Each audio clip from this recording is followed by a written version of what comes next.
Good morning my dear students. आज की इस क्लास में बेटा हमको बात करना है क्लास 12 केमिस्ट्री में एमीन चैप्टर के 4 महत्वपूर्ण क्वेश्चनों को देखना है। ये 4 क्वेश्चन बेटा ऐसे हैं कि जो प्रीवियस ईयर में हर साल किसी न किसी सेट में जरूर पूछे जाते हैं। अगर आप इन 4 क्वेश्चनों को अच्छी तरह से तैयार कर लेते हैं बेटा, तो आपका एक क्वेश्चन जरूर से जरूर पेपर में फंसेगा इन 4 में से। तो देखिए, पहला क्वेश्चन क्या कह रहा है आपसे, एमीन किसे कहते हैं? प्राथमिक एमीन, द्वितीयक एमीन और तृतीयक एमीन में विभेद के लिए एक परीक्षण दी। ये क्वेश्चन बेटा 2024 में आपसे पूछा गया था। सबसे पहला क्वेश्चन है कि एमीन किसे कहते हैं। तो देखिए, इसका आंसर आप कैसे लिखेंगे कि एमीन किसे कहते हैं। तो लिखेंगे एमीन, जब हम अमोनिया के एक या एक से अधिक हाइड्रोजन परमाणु को जब हम अमोनिया के एक या एक से अधिक हाइड्रोजन परमाणु को एल्किल या एरिल समूह द्वारा प्रतिस्थापित कर देते हैं। किसके द्वारा बेटा? एल्किल या फिर एरिल समूह द्वारा प्रतिस्थापित कर देते, तो प्राप्त यौगिक को एमीन कहा जाता है। जब आप बेटा अमोनिया के एक या एक से अधिक हाइड्रोजन परमाणुओं को एल्किल या एरिल समूह के द्वारा प्रतिस्थापित कर देते हैं, तो जो यौगिक बनता है उसको एमीन कहते हैं। एग्जाम्पल के लिए देखिए, ये अमोनिया है बेटा, इससे हमने एक H को हटा के एक R हमने इसमें जोड़ दिया, ठीक है। तो यहाँ पे बना RNH2, इसको प्राथमिक एमीन कहते हैं।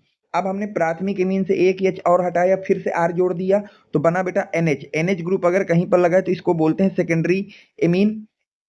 अभी भी H है तो हमने फिर से अमोनिया से एक H हटा करके R जोड़ दिया, तो यहाँ पर बन गई टर्सरी एमीन। यहाँ पे क्या बन गई बेटा? Tertiary amine.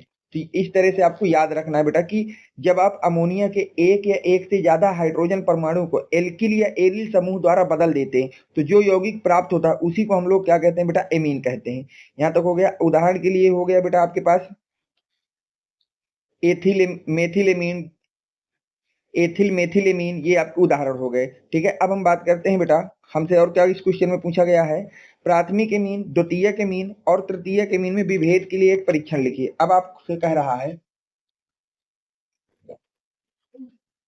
कि प्राथमिक एमीन, द्वितीयक एमीन और तृतीयक एमीन में विभेद के लिए एक परीक्षण लिखिए। तो देखिए, लिखेंगे हम लोग बेटा, प्राथमिक एमीन, द्वितीयक एमीन तथा तृतीयक एमीन में विभेद के लिए हम हिंसबर्ग परीक्षण का प्रयोग करते हैं। तो पहली याद रखना कि आप लोग प्राथमिक एमीन और द्वितीयक एमीन में विभेद के लिए किसका प्रयोग करते हैं बेटा? हम लोग हिंसबर्ग परीक्षण का प्रयोग करते हैं। किस परीक्षण का प्रयोग करते हैं बेटा? हिंसबर्ग परीक्षण का प्रयोग करते हैं।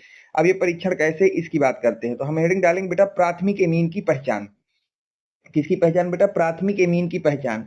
तो हम लिखेंगे, जब हम प्राथमिक एमीन की अपक्रिया हिंसबर्ग अपकर्मक के साथ कराते हैं, जब आप प्राथमिक एमीन को लेते हैं और उसकी अपक्रिया कराते हैं बेटा हिंसबर्ग अपकर्मक के साथ, तो आपको क्या प्राप्त होता है? वहां से N alkyl benzene sulphonamide, N alkyl benzene sulphonamide का अवक्षेप प्राप्त होता है। वहां से हमको एन एल्किल बेंजीन सल्फोनामाइड का अवक्षेप प्राप्त होता है, जो कि कास्टिक पोटास के विलयन में विलय होता है। और ये जो एन एल्किल बेंजीन सल्फोनामाइड का अवक्षेप होता है, ये कास्टिक पोटास के विलयन में क्या होता है बेटा? घुलनशील होता है। कैसा होता है बेटा? विलय होता है, ठीक है। अब देखिए यहाँ से आगे, तो वही चीज यहाँ, अब देखिए रिएक्शन कैसे होगी बेटा। अब हम बात कर लेते हैं रिएक्शन की। तो हमने प्राथमिक एमीन को लिया और उसकी रिएक्शन करा दी बेटा किसके साथ? बेंजीन सल्फोनिल क्लोराइड को हिंसबर्ग अपकर्मक कहते हैं। बेंजीन सल्फोनिल क्लोराइड का नाम होता है हिंसबर्ग अपकर्मक। अब हमने क्या किया, जो NH2 है यहाँ से एक हाइड्रोजन को निकाला और इस Cl के द्वारा हटा दिया, तो बन गया बेटा HCl। अब जैसे ही यहाँ से एक हाइड्रोजन निकलेगा तो यहाँ पर बचेगा क्या बेटा? यहाँ पर बचेगा RNH, सिंगल बॉन्ड खाली हो जाएगा। अब यहाँ से Cl निकालने के बाद बचेगा सल्फर, तो सल्फर को NH से जोड़ देंगे। अब सल्फर में 2 ऑक्सीजन है तो मैंने भी यहाँ पे 2 ऑक्सीजन लगा दिए, और इससे जुड़ा है पीएच तो पीएच जोड़ दिया, तो ये बन गया हमारा यौगिक। इसका नाम होगा एन एल्किल बेंजीन सल्फोनामाइड। और ये यौगिक क्या होता है बेटा? जो कास्टिक पोटास का विलयन होता है। भाई यहाँ से एन एल्किल बेंजीन सल्फोनामाइड का क्या मिलता है? अवक्षेप मिलता है। क्या मिलता है बेटा? अवक्षेप मिलता है। और यह अवक्षेप कास्टिक पोटास के विलयन में क्या होता है बेटा? विलय होता है। कास्टिक पोटास के विलयन में विलय होता है। कास्टिक पोटास के विलयन में क्या होता है बेटा? विलय होता है। इस बात को आपको याद रखना है, ठीक है यहाँ तक। अब हम चलते हैं आगे। देखिए, अब हम बात करते हैं बेटा द्वितीयक एमीन की पहचान कैसे करते हैं। जब हम द्वितीयक एमीन की अपक्रिया हिंसबर्ग अपकर्मक के साथ कराते हैं, फिर से अगर हमने द्वितीयक एमीन को लिया और उसकी अपक्रिया बेटा करा दी किसके साथ? हिंसबर्ग अपकर्मक के साथ। किसके साथ करा दी बेटा? हिंसबर्ग अपकर्मक के साथ। तो हमें वहां से N di alkyl benzene sulphonamide का अवक्षेप प्राप्त होता है। तो वहां से हमको बेटा क्या प्राप्त होता है, N, di alkyl benzene sulphonamide का अवक्षेप प्राप्त होता है। N, di alkyl benzene sulphonamide का अवक्षेप प्राप्त होता है और यह कास्टिक पोटास के विलयन में अभिलेय होता है। अब द्वितीयक एमीन में अगर आपने बेटा हिंसबर्ग अपकर्मक डाला तो वहां से फिर से आपको अवक्षेप मिलेगा, वहां से आपको फिर से क्या मिलेगा बेटा, अवक्षेप। और यह अवक्षेप किसका होता है बेटा, N, di alkyl benzene sulphonamide का अवक्षेप होता है और यह अवक्षेप कास्टिक पोटास के विलयन में क्या होता है बेटा, अभिलेय होता है। अगर हम रिएक्शन की बात करें कि रिएक्शन कैसे होगी, ध्यान से देखिए। ये हमारा हो गया बेटा सेकेंडरी एमीन या द्वितीयक एमीन, इसकी रिएक्शन करा दी बेंजीन सल्फोनिल क्लोराइड के साथ, तो वही काम होगा यहाँ पर बेटा। ये वाला जो हाइड्रोजन परमाणु है वो निकल जाएगा क्लोरीन के साथ, किसके साथ निकल जाएगा बेटा, क्लोरीन के साथ, और बना लेगा HCl। अब यहाँ से बचेगा क्या बेटा, ध्यान से देखो, एक R बचेगा, R से N जुड़ा है, N से R जुड़ा है, और H निकलने के बाद एक बॉन्ड इसका खाली हो जाएगा। यहाँ से जब H खाली हो जाएगा तो यहाँ से सल्फर, सल्फर से दो जुड़े हैं बेटा ऑक्सीजन, तो ऑक्सीजन जोड़ दिया, और साथ में जुड़ी है बेंजीन रिंग, तो बेंजीन रिंग, तो ये जुड़ेगा और ये यौगिक बनेगा। इसका नाम होगा N, di alkyl benzene sulphonamide, और इसका हमको क्या मिलेगा बेटा, अवक्षेप मिलेगा। और यह अवक्षेप क्या होता है, कास्टिक पोटास के विलयन में अभिलेय होता है। कास्टिक पोटास के विलयन में क्या होता है बेटा, अभिलेय होता है। ठीक है, ये हो गया द्वितीयक एमीन। अब हम बात करते हैं बेटा तृतीयक एमीन की।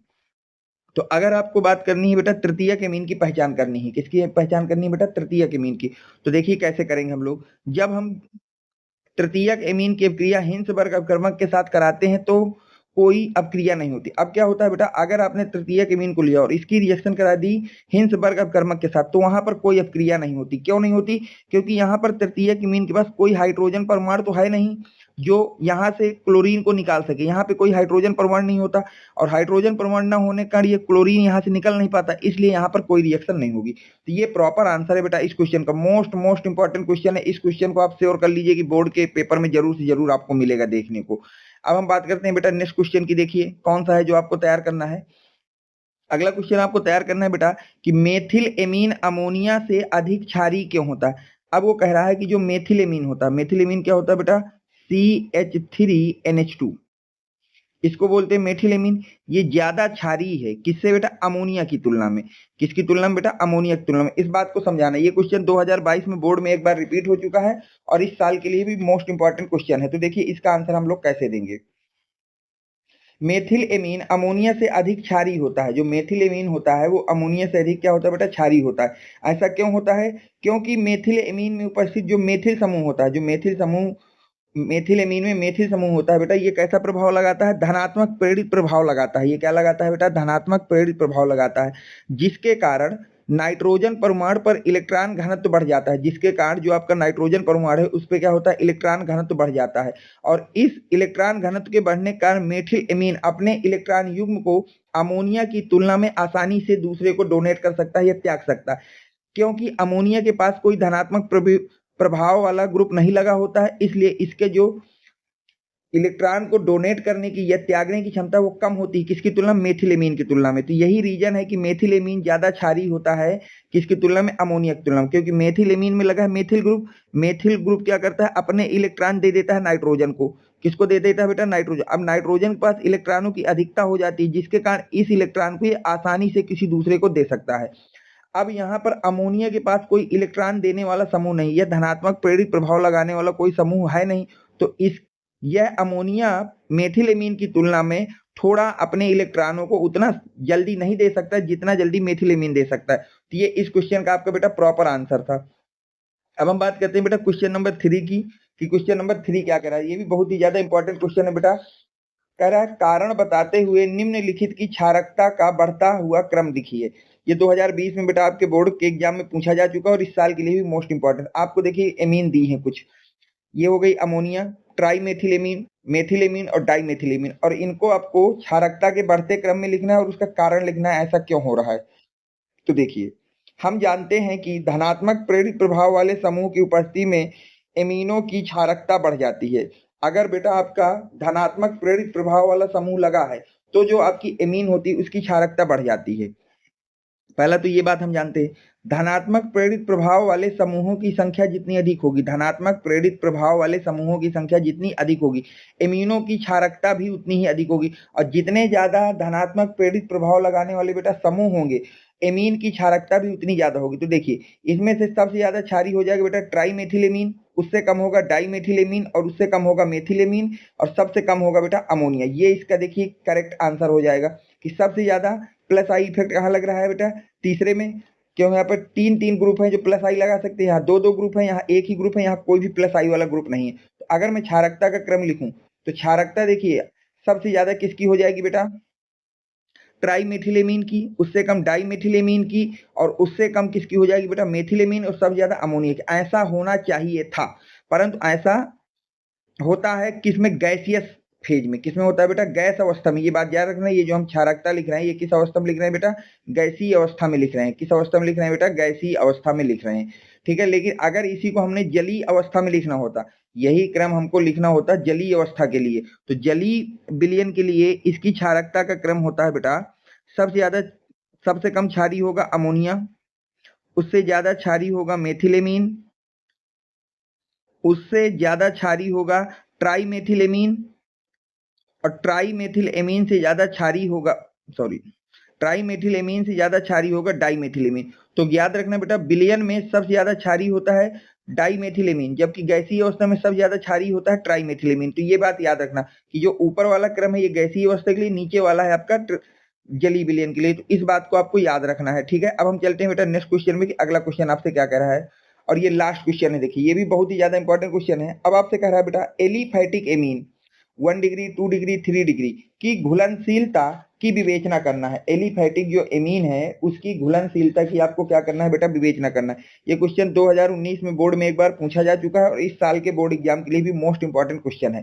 तो देखिए इसका आंसर आप कैसे लिखेंगे बेटा, एलिफैटिक एमीन चाहे वो प्राइमरी हो, चाहे सेकेंडरी हो, चाहे टर्सरी हो, जल में हाइड्रोजन बंध बनाने के कारण घुलनशील होती है। जो एलिफैटिक एमीन होती है ये जल के साथ हाइड्रोजन बंध बनाती है, इसी कारण से ये जल में क्या होती है बेटा, घुलनशील होती है। परंतु अणुभार बढ़ने के साथ साथ, जैसे जैसे बेटा अणुभार बढ़ता है एमीनों की जल में विलेयता घटती है। अणुभार बढ़ने के साथ साथ जो एमीन है इसकी जल में विलेयता क्या होती है बेटा, घटती है। तो अगर मैं बात करूं घुलनशीलता का घटता क्रम, अब अगर मैं आपसे बात कर रहा हूं बेटा घुलनशीलता के घटते क्रम के, तो सबसे कम घुलनशील होता है तृतीयक एमीन, उससे कम उससे ज्यादा द्वितीयक एमीन और सबसे ज्यादा घुलनशील होता है बेटा आपका प्राथमिक एमीन। सबसे ज्यादा घुलनशील कौन होता है बेटा, प्राथमिक एमीन। ठीक है, तो अब देखिए इसमें प्राथमिक एमीन द्वितीयक एमीन तो जल में हाइड्रोजन बंध बनाते हैं। जो प्राथमिक एमीन होता है, द्वितीयक एमीन होता है, ये तो जल के साथ हाइड्रोजन बंध बनाते हैं, परंतु तृतीयक एमीन जल के साथ कोई भी हाइड्रोजन बंध नहीं बनाता। इसलिए सबसे ज्यादा घुलनशीलता प्राथमिक की, उससे कम द्वितीयक और सबसे कम तृतीयक, क्योंकि तृतीयक तो हाइड्रोजन बंध ही नहीं बना रहा। अब देखिए, ठीक, अब यहाँ पे मैंने थोड़ा सा एक्सप्लेनेशन दे दिया, उसको बना लेना डायग्राम। देखिए ये आपका है बेटा प्राथमिक एमीन, तो प्राथमिक एमीन में क्या हुआ, RNH2 है और ये जल हो गया, तो ये जल के ऑक्सीजन यहाँ पर है, नाइट्रोजन, फोन के मेंबर के बीच में अगर हाइड्रोजन फंस जाए तो वहां पर एक बॉन्ड बनता है जिसको हाइड्रोजन बंध कहते हैं। तो यहाँ पर हाइड्रोजन बंध बना और यहाँ पर, और हाइड्रोजन बंध बनने के कारण ही प्राथमिक एमीन जल में विलय होती है। ठीक है, जबकि हम द्वितीयक एमीन की अगर हम बात करते हैं, किसकी बात करते हैं बेटा, द्वितीयक एमीन, तो ये हमारे पास द्वितीयक एमीन, यहाँ पर भी हाइड्रोजन बंध बन रहा है। ठीक है, तो ये आपका बेटा द्वितीयक एमीन होगा और तृतीयक एमीन में कोई हाइड्रोजन बंध ही नहीं बनता है। तो इस तरह से बेटा आपके 4 क्वेश्चन जो आज की इस क्लास में मैंने आपको बताए बेटा, इन क्वेश्चनों को अच्छी तरह से तैयार कर लीजिएगा। अगर कोई आपको एमीन चैप्टर से क्वेश्चन पूछा जाएगा तो इन्हीं 4 में से कोई ना कोई क्वेश्चन जरूर आपसे बेटा पेपर में आपको देखने को मिलेगा। अगर वीडियो पसंद आया हो तो वीडियो को लाइक कर देना, चैनल को सब्सक्राइब कर देना, और जितने भी बच्चे अभी तक हमारे टेलीग्राम चैनल से नहीं जुड़े, इसी वीडियो की डिस्क्रिप्शन में मैंने टेलीग्राम की लिंक दे दी है, वहां से जाके आप ज्वाइन हो सकते हैं। Thanks for watching, next video coming soon.